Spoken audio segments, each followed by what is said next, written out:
Hi, my name is Cindy Rang, and this is my granddaughter Eliza Rang, and we are going to make a spring mug rug today.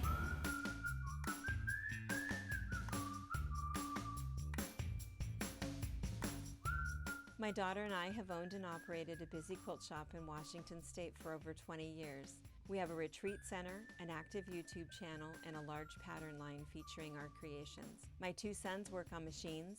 One daughter-in-law is our videographer, and the other is a long-arm quilter. We are a family that love each other, we laugh together, and every once in a while we get some work done. We have a crew that are saints for their efforts at keeping us on track. Thanks for joining us on our wild ride.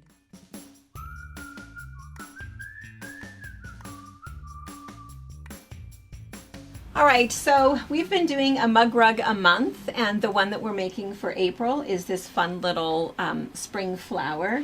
So this was the first one that we did, and then we're going to do one out of a little bit of a different color. We have linked the pattern for you below, so they can have their own little pattern. And we're going to go through this. It's going to be fairly quick because there's a little bit of sewing that you'll have to do to stitch everything down, but we're just going to show you all of the steps. This is fusible web, so this is the same thing that Eliza and I did a beginning sewing series. Yes. And we did, what was it, Christmas tags or something? Yeah, like Christmas and Halloween and... Oh, and Halloween, that's right. And we did that out of fusible web. Have we done any other fusible web that we've shown them? I don't think so. Can't think so. So that's what this is fusible web. Fusible web is just a way to make any fabric an iron-on fabric. You still do have to stitch it down once you've ironed it down, or else by about the third washing it will start to lift up. So it's not permanent. You don't have to stitch around it if you're going to iron it down to like paper, which was some of the things that we've done before. But on fabric, and what happens with your mug rugs is you're going to throw them in the washer, throw them in the dryer, use them again, throw them in the washer, throw them in the dryer. And if you don't know what a mug rug is, it is bigger than a coaster, smaller than a placemat, because it's perfect for your mug and your cookie. All right, so what you'll need for this project is you'll need a background, and you can see that for this one we used white, but for our other one we're going to use this really pretty blue. This is called a watercolor. This is Moda watercolor blue, so it has kind of that fun, almost sky look to it, right? Kind of pretty. So that's going to be our background, and then you need 3 2.5-inch squares for down near the side. We picked these really pretty green. This says in blue, they probably can't see it, it says one for you. Isn't that cute? So these will be the ones that'll go down the side. You also need 7 2.5-inch squares for your petals. So if you happen to have, they call them a mini charm pack that has all of these 2.5-inch squares, that's something that you can use. The other thing that we did is we just took a charm pack. So this is a pack of 5-inch squares, and we had kind of some leftover pieces left over, and that's what we cut our pieces out of, was a charm pack. You can also, if you have a scrap basket of something that you can sort of look through, that works well too. So what we're doing with our petals, on this one we made every petal a different color, but for this one we're going to do every other. Yeah, all orange, and we're going to do 2 different colors. There's 7 petals. That was, we drew that by design so that every other color you end up just right. So that's going to be our petals. We realized, what did we realize? Is there really 7? There is not really 7. There is 6. She kept counting. We did cut 7. We did cut 7. We did cut 7. We need 6. That's an extra. 6 petals. And then on the inside here, I don't know if you can see, because we chose kind of a fun background piece. Yeah. And then we picked this yellow, and it sort of blends in there a little bit. But there's actually 3 layered pieces there. You'll be able to see it a little bit better in this one, because in this one we picked these colors, and so you'll be able to see all 3. And what you can really see is you'll be able to see it in the drawing. So this is the background piece, the little burst, and the center. Yeah. For a second I was like, that's really cool how you were able to put it just how like that. How, Yeah. like if it was a leaf. Yeah. All right, so it'll look like that, right? Okay, so that's what we have. And then the other thing that we have is you have your backing, and that'll be for the back side of the mug rug. And then we will probably bring our backing over as our binding, just because we sort of like to do that.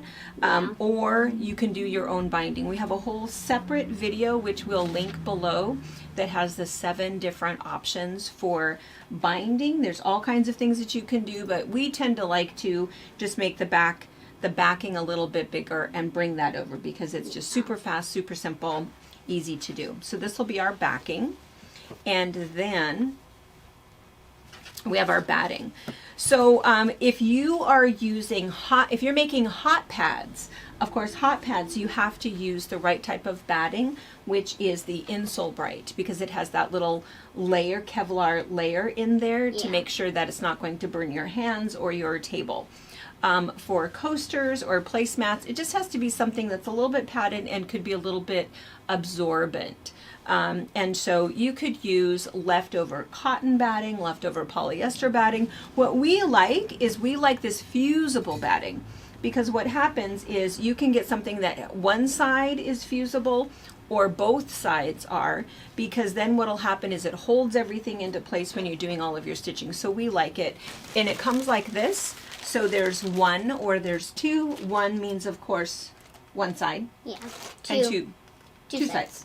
Yeah, there you go. So it comes in a package. One package will do all a year's worth of fun mug rugs, and super inexpensive. The other thing that we are using for this particular project is Steamacine 2. You can use whatever kind of fusible web you like. There's different brands. We like the Steamacine 2 because that means it's sticky on 2 sides. And so you'll see when we're using that, how that works. We have our pattern. Whenever you're using fusible web, you have to use a pencil, not a pen. Remember why? Because this is kind of a waxy paper, and so if you use ink on there, the ink, it doesn't, it'll smear. It not only smears off of that paper, it could then smear onto your fabric. So that's why we want to use a pencil. And then for our scissors, when we cut things out, we like these. These are a Teflon scissor. There's other brands, there's other makes, but if they have the little Teflon, then when you're cutting through all of the sticky stuff, it doesn't leave a residue on your scissors. If you do find that you do end up with kind of a nasty residue on your scissors, the easiest thing to do is just use a little piece of wool. And if you don't have any of that, next time you order from us, just say, hey, do you have a scrap of wool? And we'll throw it in for you. But you can use, if you use 100% real wool and use that just to clean your scissors, it'll take all of that little residue off so that your scissors stay sharp. Yeah. Because that's what dulls your scissors, is not cutting the wrong thing, but leaving that nasty residue on your scissors. Did you know that? It's true. All right, one last thing I'm just going to show you, because we ordered these for everybody a while ago. Isn't this cute? Yeah. We are not personally making any of these. We're doing our own designs, but this is just super fun. So if you feel like we're going too slow by only doing 1 a month and you're loving mug rugs, we love mug rugs. We have tons of them. These are just some fun ones that you can do, and there's lots of different techniques in here. A lot of them are the fusible applique, which is kind of what we're doing now. So there's little pictures of birds and bees and butterflies and angels. I think at the last page there's a picture of every single one of them. Is there? That would be really good. Well, you have to. I think it's. Oh my gosh, there's a ton. Photo gallery. So there we are. So there's all kinds of them in there. Do you have a favorite? No. I know, I like them all. I love the ladybug. I love the sea ones. The sea, oh, of course you do. Yeah, there's a lot that are in there that are kind of fun, and again, this is what the book looks like, so we like this. So we just got that because if you are having a hard time waiting every 4 weeks for a class, they can just move ahead, right? Yes. Yes. All right, so we're going to go ahead and get started. So what you're going to do first is you're going to take your Steamacine And we're just going to go ahead and trace it. Now what happens when you have your seam to seam, it comes in these 8.5 by 11 sheets, so that if you have a pattern and you don't want to do the tracing, you can run this through your copy machine. We are not going to do it with this particular pattern because, of course, this little circle is on top of the big circle, and we need to do, was it 7? 6. Oh, that's right. We have to do 6 of these. And so what we'll do is we'll trace them individually. I had a pair of glasses. So what you'll do is we're just going to lay this out, and you can be pretty conservative because we don't need to worry about any kind of a seam allowance or anything when you're tracing it. I'm going to do it this way because I think I can get more in there. If you do it. Yeah, so that it's up and kind down. of stacked a little bit.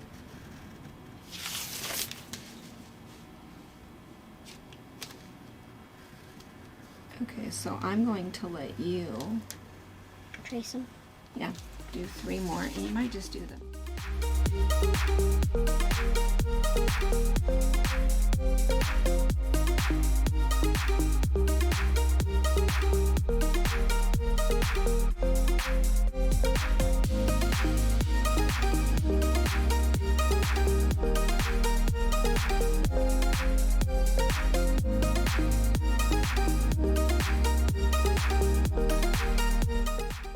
All right, so she has traced all of them out, and you can see it really doesn't take that much steam-a-seam.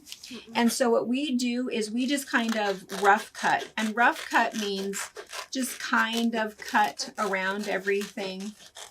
And then what we do with this piece is we're just going to put it back in the package with the other stuff so that we have that for next time.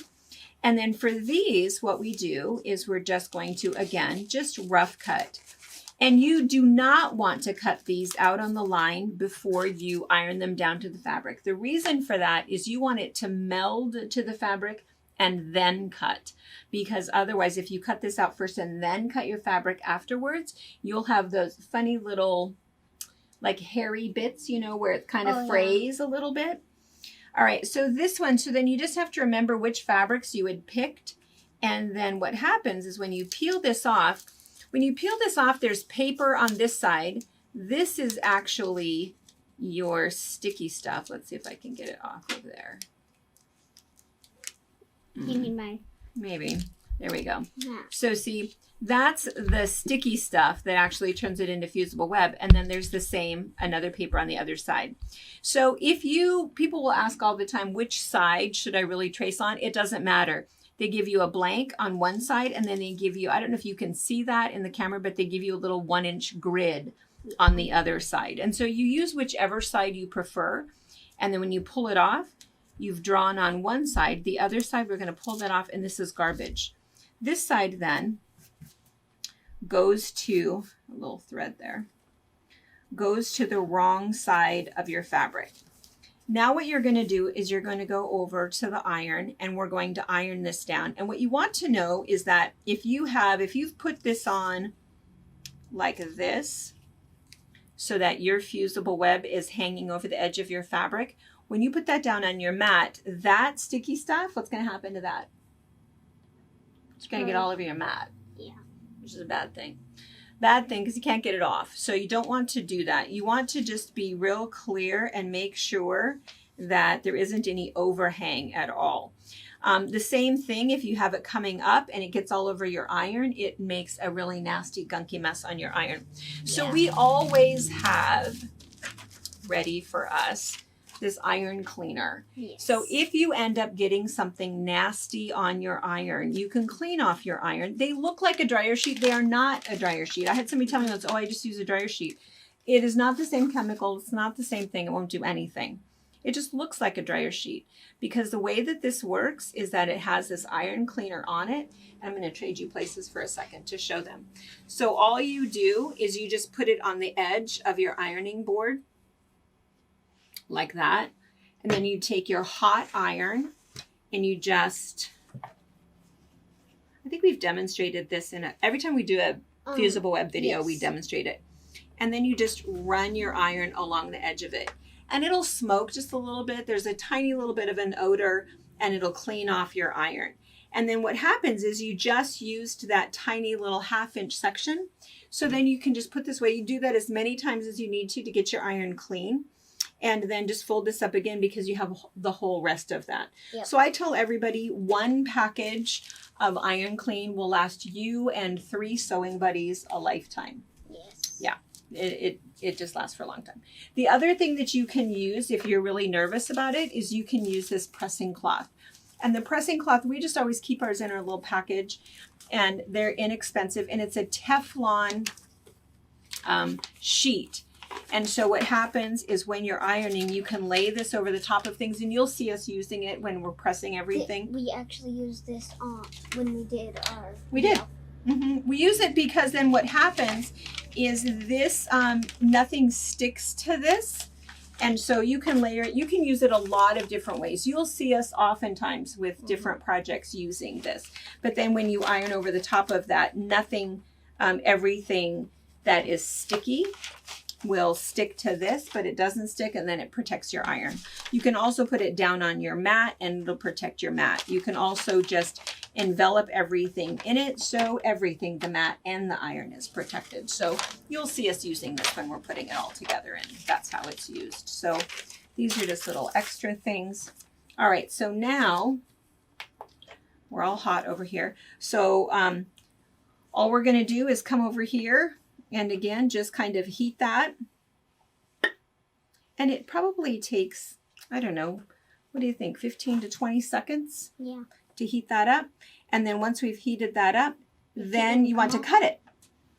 And that's when I'm going to let you cut while I stick. Okay. And so then what Do you want she's me to going... iron too? Yes. So then what she's going to do is she's then going to take her scissors and she's just going to cut out on that line. And what's happened is when you've traced, if you kind of feel like, oh, I could have gotten that line straighter, or, you know, whatever, you can do whatever you need to do when you're cutting to kind of fix something. Does that make sense? Because like on her circle, she started to trace her circle and then she just kind of corrected it because it's just where you're going to be cutting. All right.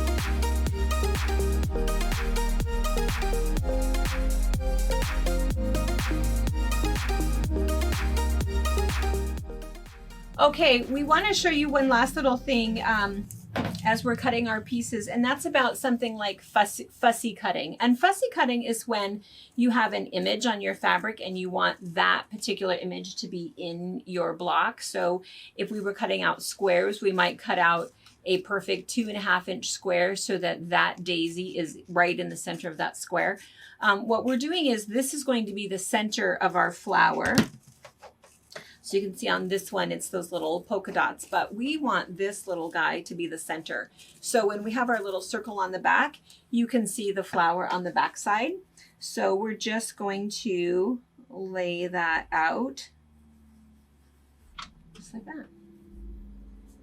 And we kind of did the same thing with the circle so that those pieces all kind of lined up. So kind of did the same thing. You can, because you can see your fabric from the wrong side.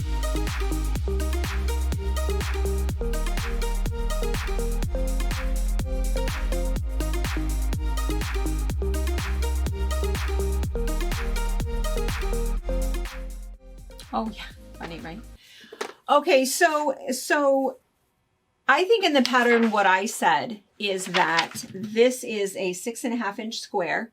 You're going to cut this to 6.5 inches, find your circle in the center and go ahead and put your flower in. Sew all of those petals down. And when you add these together, a 2.5, a 2.5, and a 2.5, you end up with 6.5 inches. However, that's not really what we're going to show you a pro tip. We're going to show you a different way to do it. And the different way to do it is to kind of suggest that you've got your 6.5 inches that you're going for.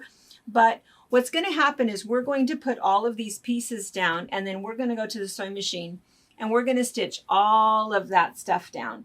And sometimes what happens is sometimes things they shrink up a little bit, sometimes things move a little bit. And at the end, if you've ended up with this piece that you're working on, sometimes you wish, oh, I just had a tiny little bit at this corner, or oh gosh, I wish I would have scooted that whole thing over a little bit. So I think an easier thing to do is go ahead and start with a bigger piece, kind of have that suggested 6.5 inches that we want in there, but have a little opportunity to trim the whole thing up afterwards, which is a little bit better. And the reason we want 6.5 inches again is because we're going to put these 3 pieces along the side here. But if we decide to make it even bigger, it's not like we don't have, you know, another little leftover piece or something else that we could put in there even to make that bigger. So again, that whole idea of options is, I think, a really good thing. You were going to yawn, weren't you? Yeah, that's okay. You and Brianna. Okay. All right. So what we're going to do is let's mark our 6.5 inches. And so our 6.5 inches. And for me, instead of a pencil, I would use a friction marker. Because what's nice about a friction marker is that when we're done, when we just zap it with the iron, then the whole thing will go ahead and come off. So we know that, I can never tell if I'm actually. I think it looks pretty good. Oh yeah. And you really could go ahead and just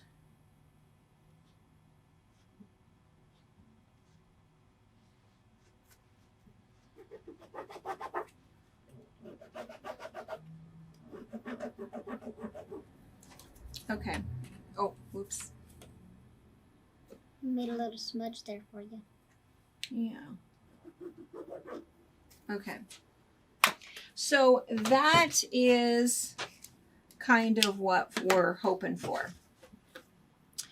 And so what I would do is I start with, if you put this in the center, just to give us a little line, and I feel like that's the center. You can really find the center if you want to by folding these over, putting a little crease in it, folding that over, and then you have, see your little line? So you have a little line where the center is. And so then you could even fold this again, but then what we're going to do is draw a circle. So that way you can see where you're going to put it? Yeah, because what's going to happen is if you look at this, see the ends of our petals are underneath it, and that kind of holds everything down.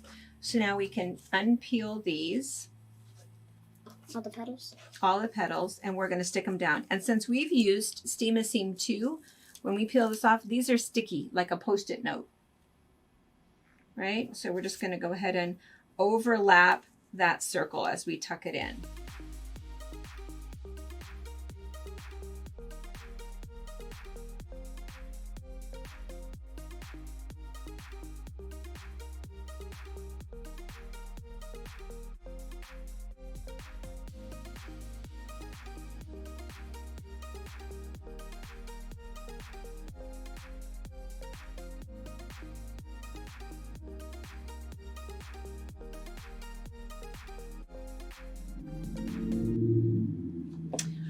Okay, so she has layered everything, and so again, just that possibility that maybe there's just a little bit of fusible web, that's again where our pressing cloth would come in. So what we're going to do is put our pressing cloth down,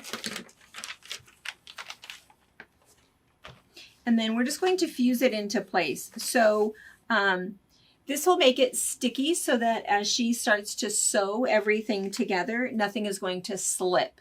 So she doesn't have to pin it, she doesn't have to do anything else, she's just going to stitch it all down. And so what we've decided to do, and then we're just going to fold this whole thing back up, we're going to put it back in our little, oh, I'll fold that better probably.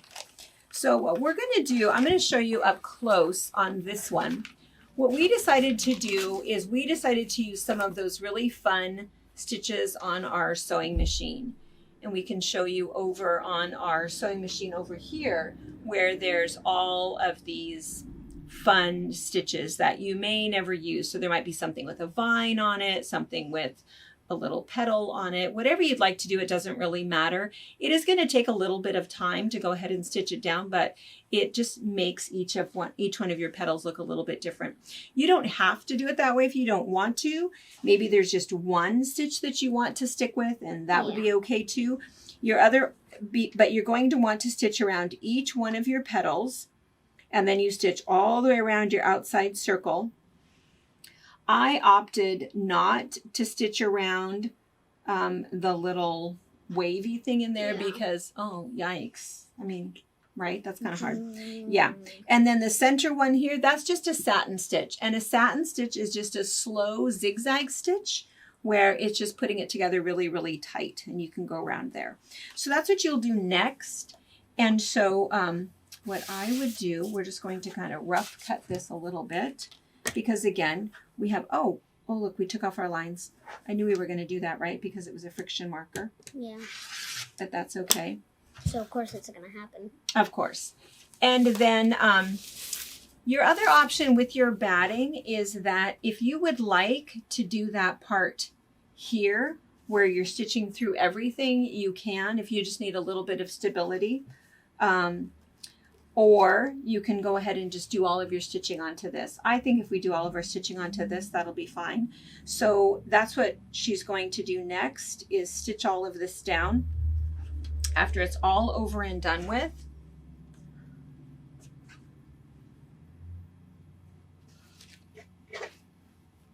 when this is all stitched, she will then trim this to 6.5 by 6.5. Sew these pieces together so that these will be 2.5 by 6.5. When she trims this up, this will fit there like that, right? Yep. And then we'll put our batting on, put our backing on, and finish the whole thing. And that's what ends up making that. All right, we got some sewing to do. Yes, we And how many are you going to make? Just one? I guess we'll see. We'll make one and we'll see. All right. Thanks a lot. Happy sewing. Thank you for watching our video. We invite you to leave a comment, hit the like button, or better yet, subscribe to our channel so you never miss an episode. You can also visit our Instagram, Twitter, Facebook, or Pinterest pages, or find all of those things and our online store at fabricpatch.net.